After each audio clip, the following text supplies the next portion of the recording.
In an unusual move, the Supreme Court is set to issue a ruling today. Now, it was initially reported by basically everybody in the media.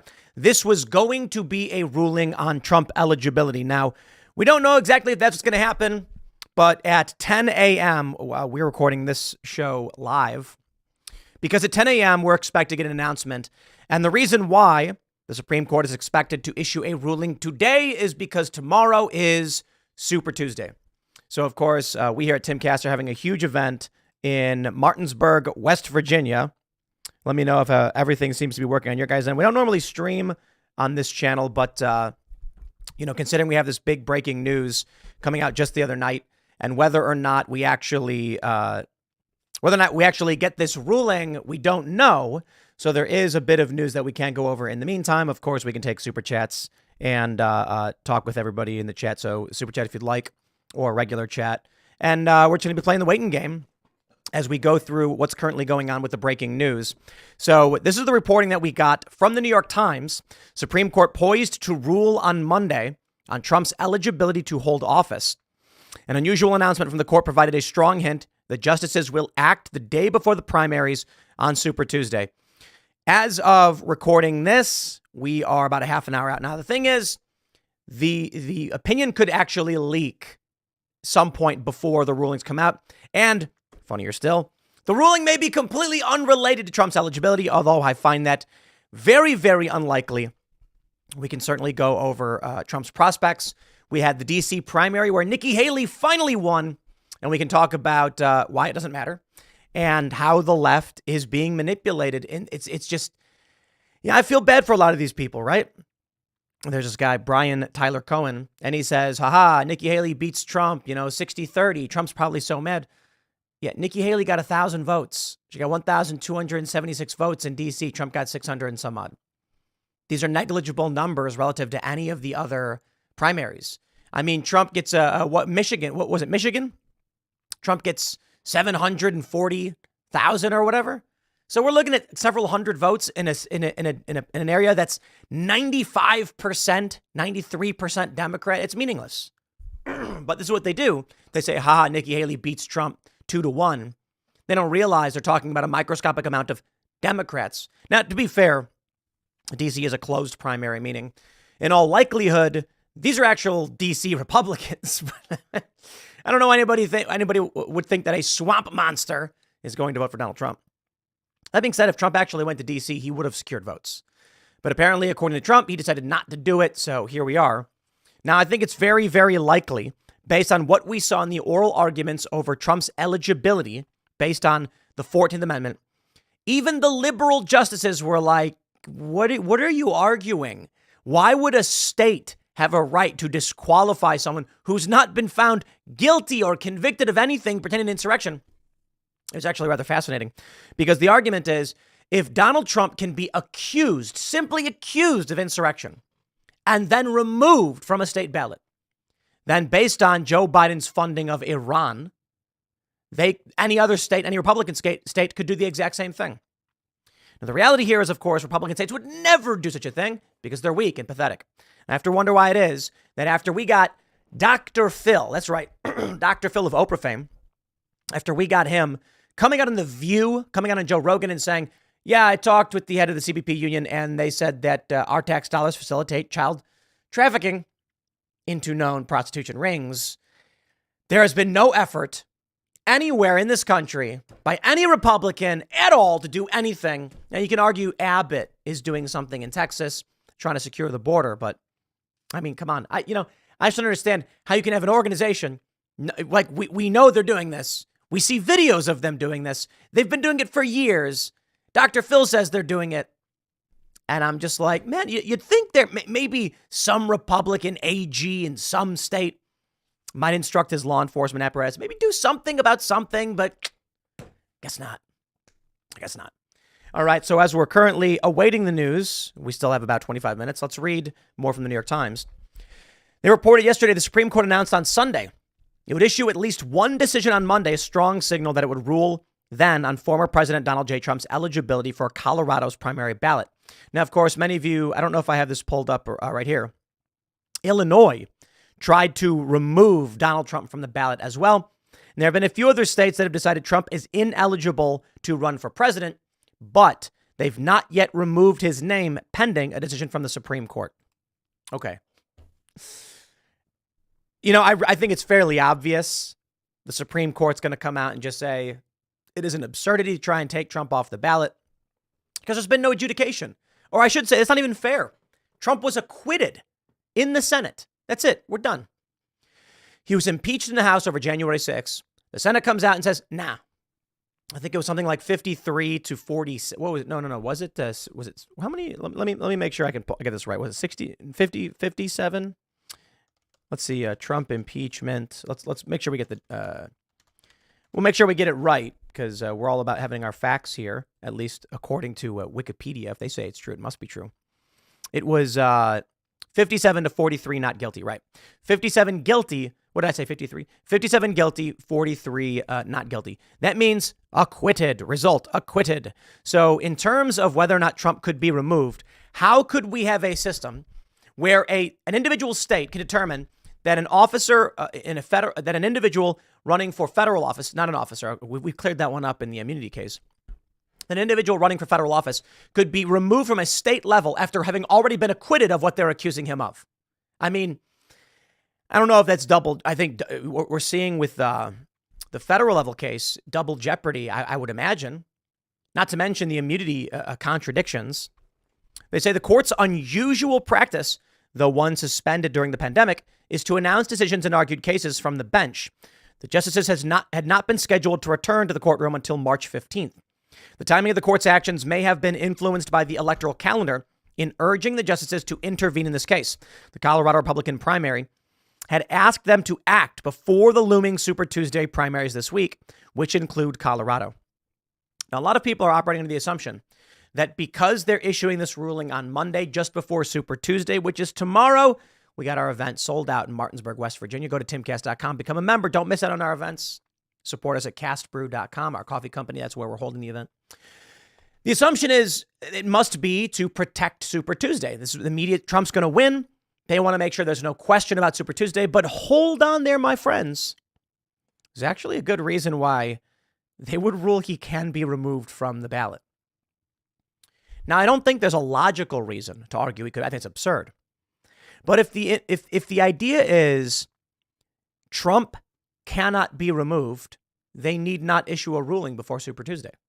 They could just wait because these decisions have been stayed, right? You had, I think it was in Maine, the Secretary of State unilaterally removes Donald Trump from the ballot, saying he's ineligible, and then says, you know, if the Supreme Court rules on this, people may come to find out their vote didn't matter, that they voted for someone who was ineligible, as if to imply, as we can all assume, whether or not the Supreme Court issues their ruling now, in a half an hour, or in a week, Trump is on the ballot in these places.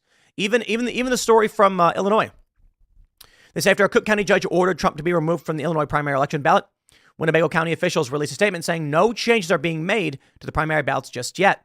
The county says the ruling is on hold until the Supreme Court makes a decision about if Trump can be removed from the ballot. Anyone who has voted early does not need to take any action at this time. This is interesting. That would mean SCOTUS does not have to act today unless they were going to rule that Trump could be removed at the state's discretion. I think it'd be highly, highly unlikely, but let's play devil's advocate for a second as we await the decision. I don't know. I'm pretty certain, too, the chat is going to have the decision before I get it. But let's play devil's advocate. They make the argument that under the Constitution, the state legislatures ultimately have final say in whether or not a president can be removed or can appear on a ballot. Now, we saw with 2020, one of the most shockingly egregious failures of the Supreme Court, and that is Texas v. Pennsylvania. Texas was concerned. They felt that the election at the federal level was being undermined by Pennsylvania's unconstitutional actions.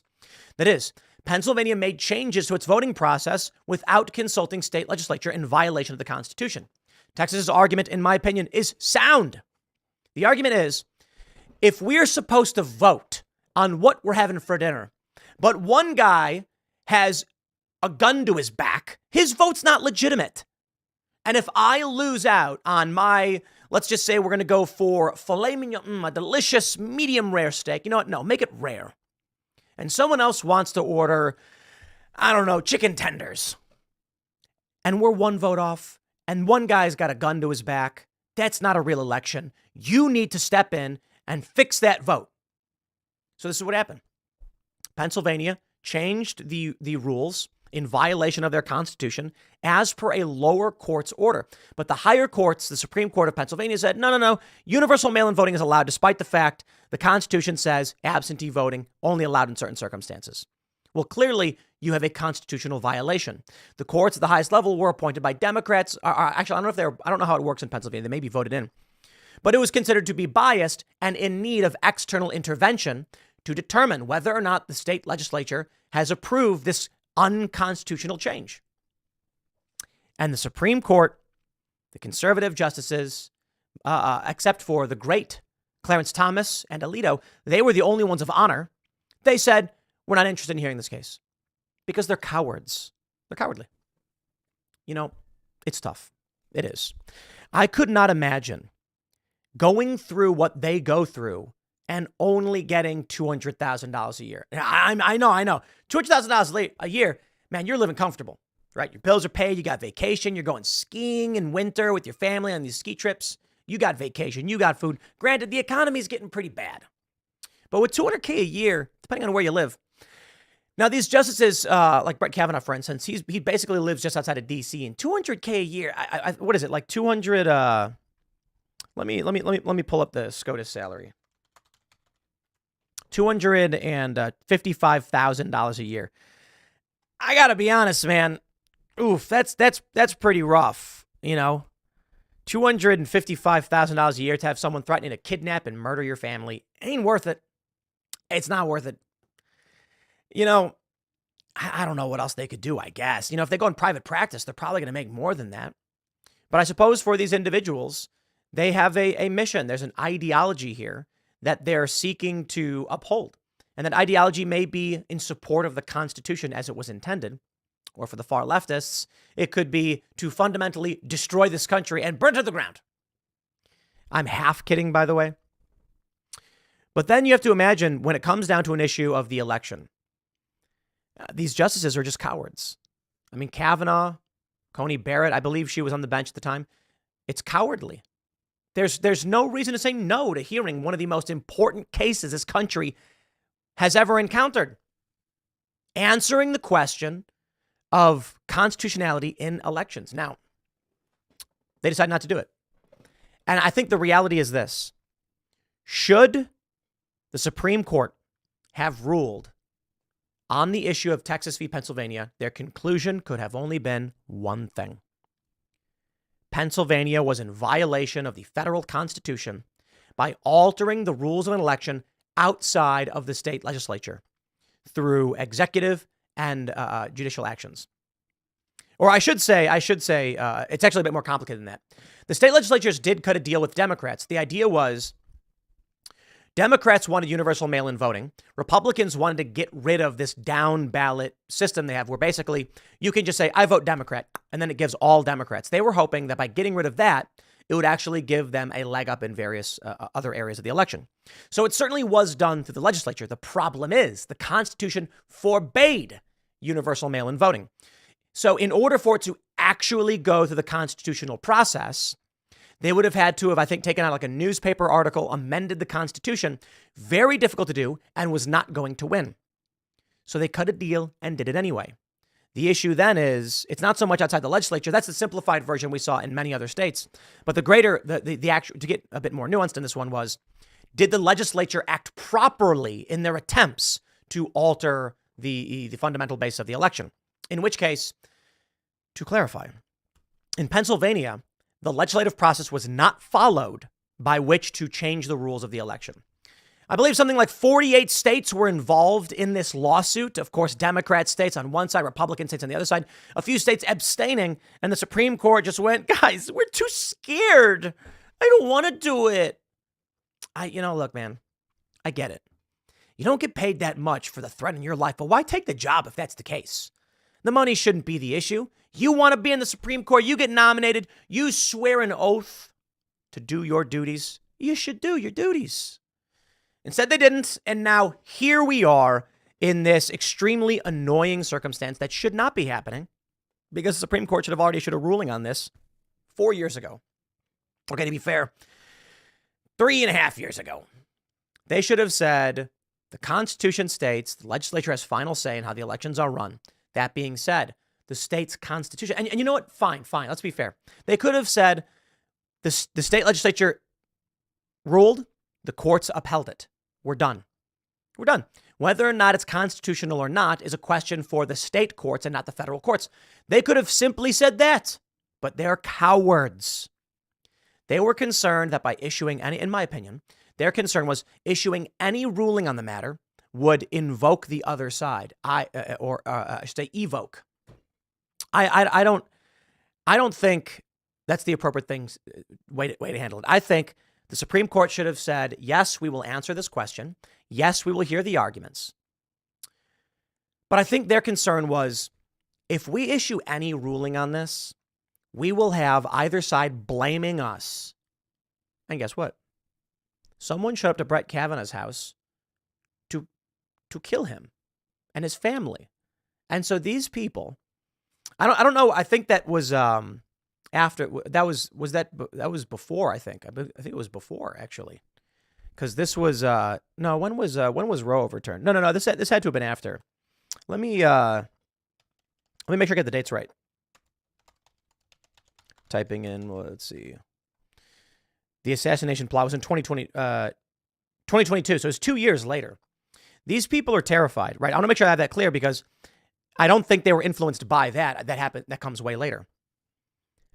I think the Supreme Court justices are terrified of what's going to happen to their families if they put themselves at the center of this, which is why what may happen. I think the simplest solution right now is for them to say you can't remove Donald Trump. Or actually, man, I don't know. Think about it. The Supreme Court not wanting to get involved like we saw back in Texas v. Pennsylvania may say something as stupid as, hey, don't look at us, man. The states can do what they want. Why wouldn't they? We didn't get an answer from them in Texas v. Pennsylvania as to can the states do what they want, whether it violates their constitution or not. They said we're not going to hear it. Clarence Thomas at Alito said we have to take this up. This is original jurisdiction, meaning a state is suing a state. We're the ones who answer that. Who else is going to answer that? And all the justices were like, nah, we don't want to be involved. Based on the oral arguments, however, I think it's fair to say the justices were extremely skeptical of the idea that a state could remove a president from the ballot. Perhaps this is how they get that ruling without directly being involved, saying, look, people can vote for Trump. But I imagine there's a strong possibility that these people come out and they simply say something like, we don't want to be involved because we're scared. And that's it. They say we issue a broad non-ruling. States can do what they want. If the state decides to include someone on the ballot, it's up to them, not us. There's an interesting argument here. Let me ask you guys. You can comment. Let me know what you think. Should the federal government be allowed to tell the states who they have to have on their ballot? It's an interesting question. Why would the answer be yes? Why would the answer be no? Let's talk about why should the answer be yes? How many people want to be on the ballot and can't? RFK Jr. wants to be on the ballot. He can't. He's having a hard time. Many people would argue they should put him on, but why him? Why not Alex Jones? No, I get it. You can argue Jones didn't file to be on the ballot. No, I get it. But there are many people who filed to be on the ballot who don't get on.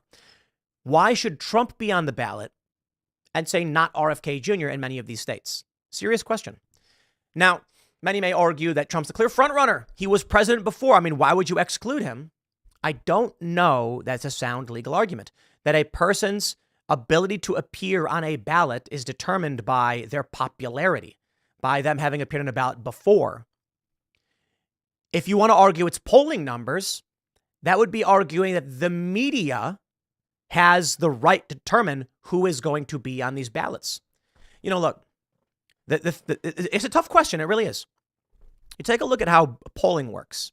And why are we seeing all these polls where, Nikki Haley has 7% or RFK Jr. has 13%? Because they're included. Let me tell you this. I actually want to commission this poll because I do want to make this a bet. If I go to, we'll go to a pollster and say, we are going to poll 10,000 people, and we are going to ask them, who would you rather have for president? Joe Biden, Donald Trump, or it's got to be a good name. Let's say Eric. Seems like a good name. What's a good name? Eric. Let's come up with. We don't want it to be too generic. It's got to be pretty good. Biden, Trump. Williamson might be too vague. How about Marianne Williamson? Eric Donaldson. No, that might invoke too much Trumpism. How about? Come on, give me a name. I can't. Who's got a name? Someone chat me a name. Bischoff. There you go. Eric Biscoff. Foreman. Eric Foreman. That's right. Yeah, the problem with Eric. No, okay, Eric Foreman works. I'd be willing to bet Eric Foreman on a poll gets 7 to 10%. And I mean it. If the only options a person has are Biden, Trump, or Foreman, you will get a lot of people voting for Foreman. Now, Trump's got a very strong base. Trump has a massive base of support, even outside of his base. What I mean by that is Trump's base are the people who are like, Trump is the guy, we're voting for Trump. And that's a solid 40 to 50% of the GOP right now. But Trump's also got a large percentage of people who are probably more like me and many of you who are like, yeah, Trump's the guy. You know what I mean? The diehard Trump people are like, Trump all the way. Trump did great, all that stuff. I got a lot of good things to say about Trump. I got some criticisms of Trump, but Trump's certainly the guy. Vivek Ramaswamy may be better, but he's not in a position to win, right? I think Dave Smith would be great because I think libertarians would accomplish, the Mises Caucus particularly, a lot more of what I would like to see. But realistically, it's Donald Trump. So I have no problem when asked who you're voting for. Oh, Trump, no problem. But there are a lot of people who are going to be like, I don't want either of them. I bet a lot of these people are apolitical, not watching a lot of news and not paying attention. They're just like, I'm sick of all of it. Foreman gets those votes. Now, here's my point. If we're to determine eligibility, who can appear on a ballot based on polling, well, then, I mean, and that's the general idea. Like, we all know Trump's popular. So, of course, they want to put him on the ballot. He's the front runner. You can argue that as the front runner for the GOP, it makes sense. But that still comes down to polling. In the primary, we don't know who the nominee is. Now, if you were going to say Democrats and Republicans are clearly the two major parties that are always going to win, so whoever they nominate goes on the ballot, I'd say, okay, that I get. It's a weird criteria still, but we all understand. When it comes to who gets to be on a primary ballot, how do we make the determination? Signatures, maybe? Maybe it should be whoever gets the most signatures. You have to have people write in a postcard saying, I want this person on the ballot or something. I don't know. Because for now, it really just seems like you filed. We know who you are. We're going to put you on the ballot. But there are a lot of people who want to be on the ballot, and they don't get to be in the primaries or otherwise. So it'll be interesting to see exactly how this plays out. I'm going to check on our people, Randall Carlson. People are still giving me names. Change my, what is this? Deplorable Kulak says, I'm going to change my name to No Competency. Didn't someone try doing that, changing their name to none of these candidates or something like that? And they were like, no, you can't do that. Because they're like, I bet I'll win if I run under No Confidence. You change your name to No and Confidence. Good luck with that one. Actually, I think I have SCOTUS blog pulled up right here. And let's see. So SCOTUS blog is live blogging this announcement of opinions for Monday, March 4th. And let's see where we're currently at. I think they have a bunch of updates, 9:54 a.m., and they're just chatting. So they're basically saying Trump is going to win this one. Since the court will not allow timely audio of its decision announcements, I suggest that SCOTUS blog or another news organization do the following, especially for big announcements. Have a certified shorthand court reporter listen and transcribe what was said. Record audio of different volunteers reading it. Yeah, it's likely what they're going to do is they're going to, I don't know exactly how they drop the opinion. I think that the document should just drop, right? Someone said, there's no way this is 9-0. I'm going with 5-4. Roberts will vote with 3 to pretend that the court has legitimacy. Wow. That's amazing. So this is SCOTUS blog reporters that cover SCOTUS. Let me show you some of their opinions. We'll go back to the, here we go. This is, I believe, Ryan McMillan says, would the court perhaps issue an opinion without taking the bench for reasons of intense dissent on the court, such as in a 5-4 case like Bush v. Gore? How many members must agree to have the ruling issued without taking the bench? So this is another a very interesting component of this. Typically, whenever they issue a ruling, they show up. This time they're not. I kind of feel like that's possibly indicative of them ruling against Donald Trump, saying he can be removed. The states can do what they want. Now, I think that's odd. That would happen. I don't know. But imagine, okay, if they say it's, let's say it's unanimous. The states can't take someone off the ballot like this.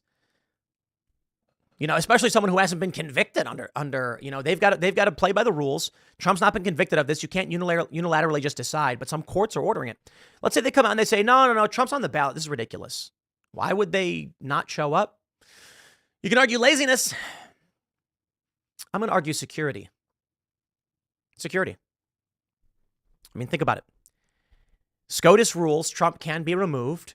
The states have ultimate decision-making power. And oh boy, if they do that, and it's 5-4, the liberals and then Roberts sides with them. Oh boy, they're going to hope that they're not sitting in those benches. Now, maybe, but I honestly, DC being 92% liberal, they probably fear the left more than the right. So it would actually make more sense. They're not showing up for security reasons because they're going to side with Trump. And siding with Trump, oh boy, it was not a right-winger who came to Brett Kavanaugh's house. So let's read some more. A lot of this is just being erased because, if Colorado ignores SCOTUS, is there a remedy? That's an interesting question. I think this, I don't know who's commenting on this. This might just be a live chat. Yeah, this is just a live chat with questions. So let me refresh this to see if we have any official updates right now, because it looks like we just have the live chat. They're saying Kagan moderates this. Is that what they're suggesting? Waiting for the one person says, I'm guessing 9-0. I thought it likely 9-0 before oral arguments. After listening to the oral arguments, I was more convinced. All 9 were skeptical of Colorado's arguments in some form or fashion.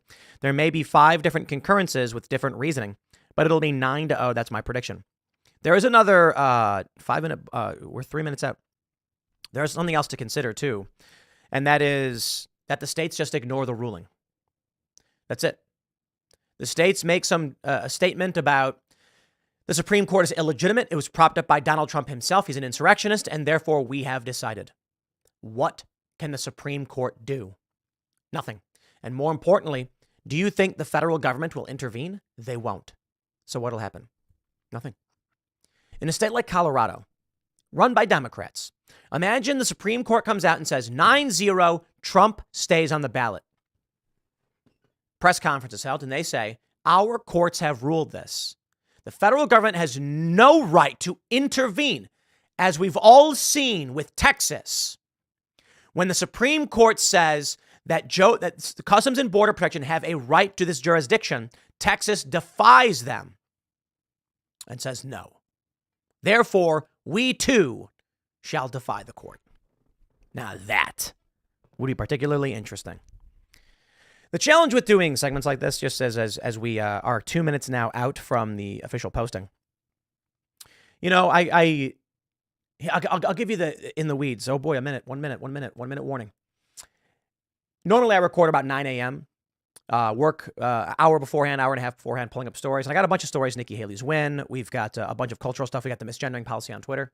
And I'm like, if I post news at 10 a.m., like a news segment about, say, Nikki Haley winning in D.C. or something, nobody cares about that right now. The big breaking news is going to be SCOTUS. But the problem is, I could go live right at 10 with the announcement.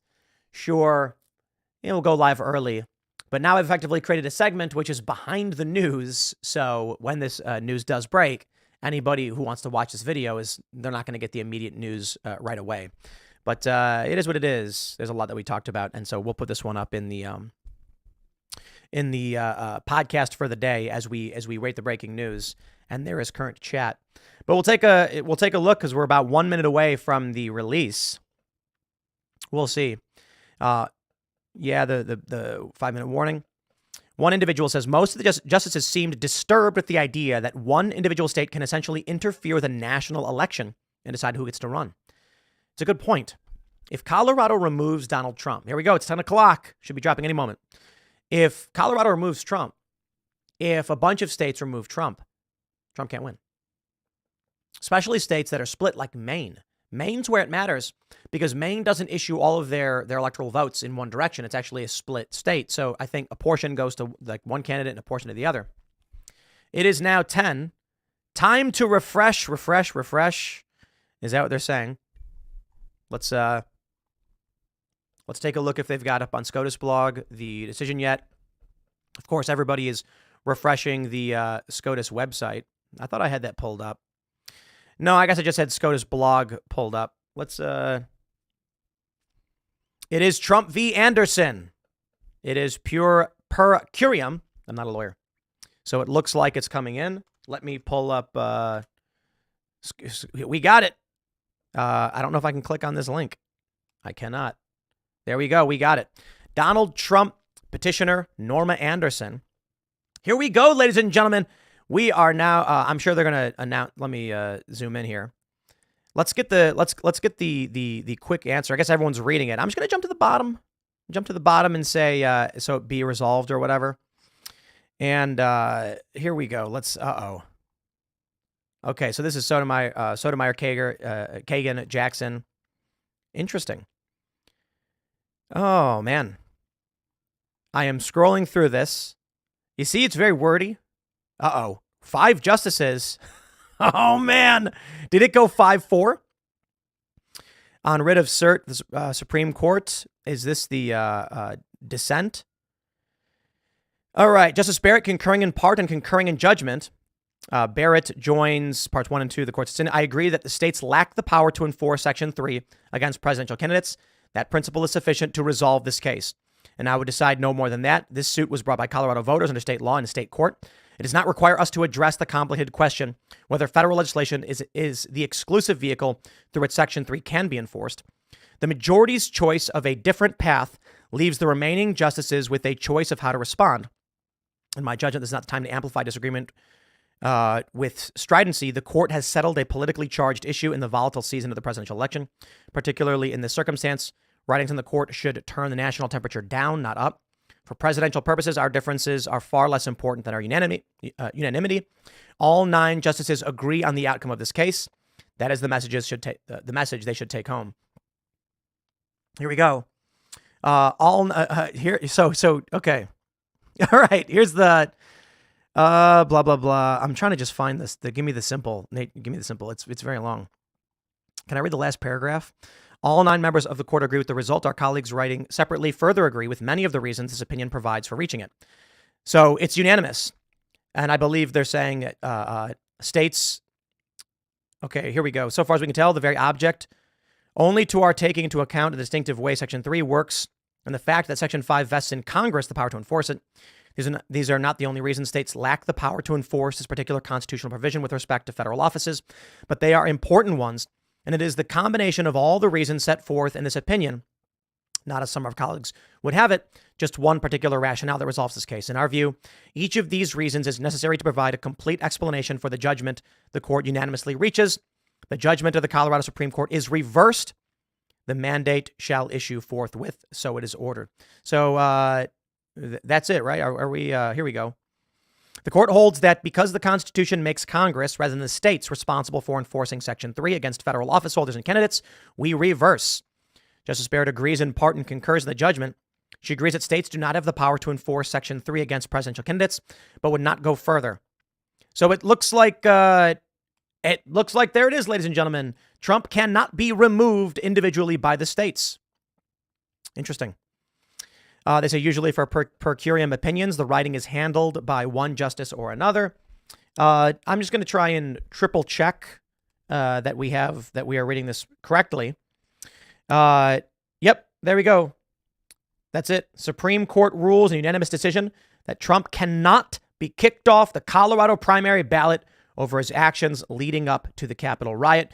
There it is, ladies and gentlemen. They say Justice Sotomayor Kagan and Jackson have a joint opinion concurring in the judgment. They too agree that Colorado cannot keep Trump off the ballot. But then they say 5 justices go further and decide novel constitutional questions to insulate this court and Trump from further controversy by announcing that a disqualification for insurrection can occur only when Congress enacts a particular kind of legislation pursuant to Section 5 of the 14th Amendment. In doing so, the majority shuts the doors on other potential means of enforcement. Cry more, cry more.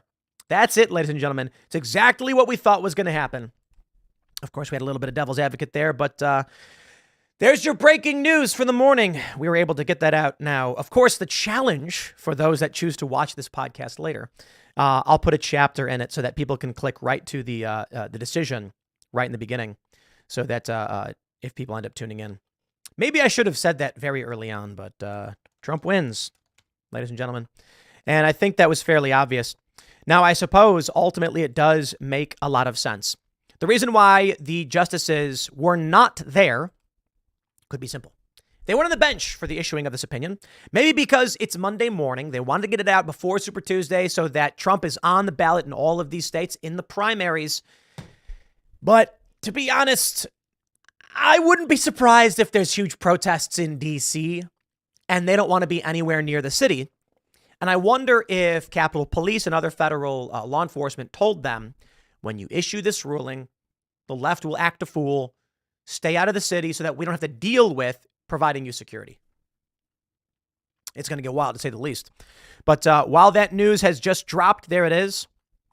The liberal justices apparently are upset because there still is a 5-4 component of this, in that although it was unanimous, Trump cannot be removed from the ballot, it appears that the conservative-leaning justices said Congress has to enact something. Congress has to decide. And so the 4 liberal justices are like, no, there should be other remedies for this. No. I don't even know if I completely agree with Congress must enact legislation. I believe that Trump should be convicted. There should be an impeachment. Look, the idea that you can accuse someone of insurrection, and perhaps, okay, to be fair, that's what they're saying with Congress. It's got to go through the House and the Senate. It's got to be an impeachment. It's got to be some kind of declaration, whatever. A law, President Trump did this, therefore he can't do this. It'll never happen. I wonder, I think that's the way it should be. But I wonder what the liberal justices were actually expecting to happen. If there's no conviction of having committed a crime, how could you remove someone arguing they did? More importantly, I think they should have just outright said, Trump has already been acquitted of this. He was impeached. This is the process by which they seek to determine the president engaged in high crimes and misdemeanors. This is an impeachment means indictment, meaning Congress agrees that there is cause here. It goes to the Senate, okay? You need a simple majority in the House to bring an indictment. Here's how it works in crime. A grand jury is not seeking to find evidence beyond a reasonable doubt. They are seeking to find a preponderance of evidence. If it is such determined, they say, okay, well, let's go to a criminal trial then. Now you go to an adversarial court. Grand juries are non-adversarial. The prosecutor comes in and says, here's what happened. Here's why we think it happened. Here's our evidence. Here's testimony. If you agree, we want to take this to a trial so that they can defend themselves against these charges, but we think they should be criminally charged for this process, etc. And the grand jury says, sure. That's impeachment. After that, it goes to a trial, which is much, much more difficult. In the House, you get a simple majority. You're impeached. Senate requires a 2/3 majority. They did not get it. They got 57. Okay, good number, but we're not talking about a majority here. Like we're not talking about winning a conviction through a majority. It's got to be more than that. Trump was acquitted. And the reason why this is so important, well, the reason why it's so important is also extremely important to the process itself. That is, we are not talking about a jury of your peers to determine whether or not you, as someone who committed a crime, should live in their community and be free to go or whatever. The people versus insert person. We're talking about the nation and its political views and the fabric for which holds it together. If you were able to tell 49 state senators that a president is guilty and is to be removed, you're talking about half the country. And the reason why many of these provisions are as they are, is because of the Civil War. And because we don't want that to happen again. I believe I always get the date mixed up. I think it was 1876, where the president was determined based on committee. They couldn't figure out who won. It was the Reconstruction era. Southern states were sending their delegates, their electoral votes. And then they were like, we don't know who actually won. We're on the verge of another civil war. Let's just not do this. And so they said, okay, here, we'll cut a deal. End Reconstruction. We'll give the presidency in this direction, not otherwise. And then we'll just resolve this. And this gave the South a lot. It gave them a lot of leeway. We started with the end of Reconstruction, especially. And so when you're looking right now at a president who may be deeply unpopular, the idea that a simple majority would remove him from office risks civil war. When the Civil War started, it was 7 states that seceded, prompting Lincoln to quell the rebellion, as it were. You do not need half the country up against half the country. You need only a few states to ignite something worse. And so we want stringent, strict policies on this. No. You got to really, really prove it, man. It's got to be beyond a doubt that this country is sure this president is guilty of a crime. But that being said, Trump was accused of high crimes and misdemeanors for which he was acquitted. How then could you try to remove him from the ballot? That is laughably insane. And while we're here, this fine morning, with this opening segment, let's as we're basically wrapping up, I'll check to see if there's any updates here. That's it. I mean, the Supreme Court has ruled Trump will be on the Colorado ballot. This is going to impact all of the other states.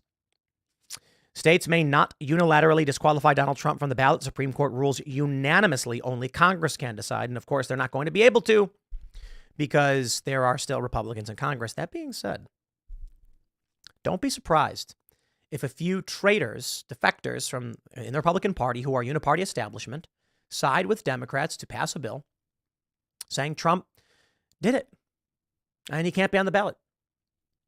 Then what happens? Then it goes to Congress. Then Congress is split. Kamala Harris ties the vote, or breaks the tie.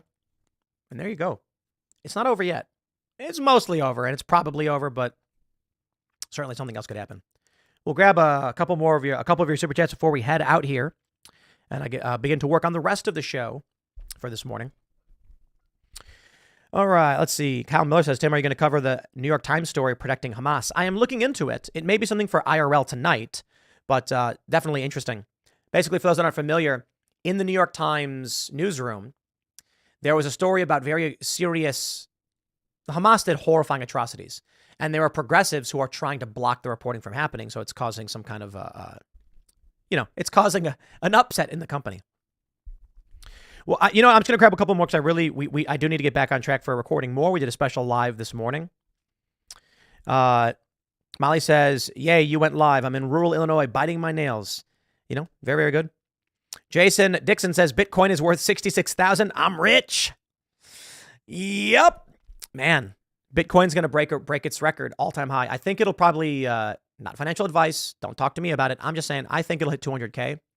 The price target is 200K, and then it drops down to 80 and stabilizes at 80 for the next couple of years. This is the trend pattern. If you look at Bitcoin based on how the industry of Bitcoin production works and based on previous exchanges, the one thing to consider that's difficult is the adoption of ETFs, and there are more companies that are putting Bitcoin on their balance sheets will have a significant impact. But the halving is happening. The halving, they call it, is happening. Rewards for Bitcoin miners, those who produce Bitcoin, is going to be reduced, which means their costs will double, which means they'll have to sell for higher rates. And really, it's really simple. A lot of people, like in El Salvador, they don't need to, as of right now, while there's still fiat attached to Bitcoin, which will change eventually. But right now, the issue is this. If you get $10 and you're like, I'm going to buy $10 worth of Bitcoin, you're going to buy it for whatever Bitcoin's at. So long as there is less supply and more demand, the price is going to go up. But people are going to use it as a utility. So I think, in my view, the price will go up. But we'll see. All right. Damage Controlling says, in before Amy Coney Barrett views with the other women and gets him removed. No, they all agreed. Is this a L says, thanks for all you do, brother. What you do for your hands. Have a great week ahead. It's going to be a good week. My birthday is this Saturday. Maybe I should do become a member at timcast.com for my birthday. Maybe we should do, we're opening, I believe, the skate park construction at Freedomistan will be done on Saturday. Just in time for my birthday. So that'll be fun. And then we're doing the opening party probably a month from then because although the skate park is done, we still have to stock the fridge, invite guests, and get it all ready. So that'll be a lot of fun. All right. I'll just grab a couple more. Looks like the news broke, and then we're going to get out of here. Waffle Sense, it says, take the victory lap, boys, and prepare for the next assault on Trump and our system. Let's roll. There it is, ladies and gentlemen. Become a member at timcast.com. Buy Cast Brew Coffee. This has been a special live morning segment with the news breaking. And that's it. That's the big breaking news. And we'll get a chapter in here so those can always jump to the point at which the news broke, which I believe would be just around the 47-minute mark. We really at an hour and a. Oh, that's wrong. Why is it saying that? No idea. Yeah, we should be about 47 minutes in. YouTube's got the wrong timestamps. Anyway, I'm going to wrap it up there. Subscribe to this channel. Share the show with your friends. We'll be back at 1 p.m. on this channel. You can follow me at Timcast. Thanks for hanging out, and I'll see you all then.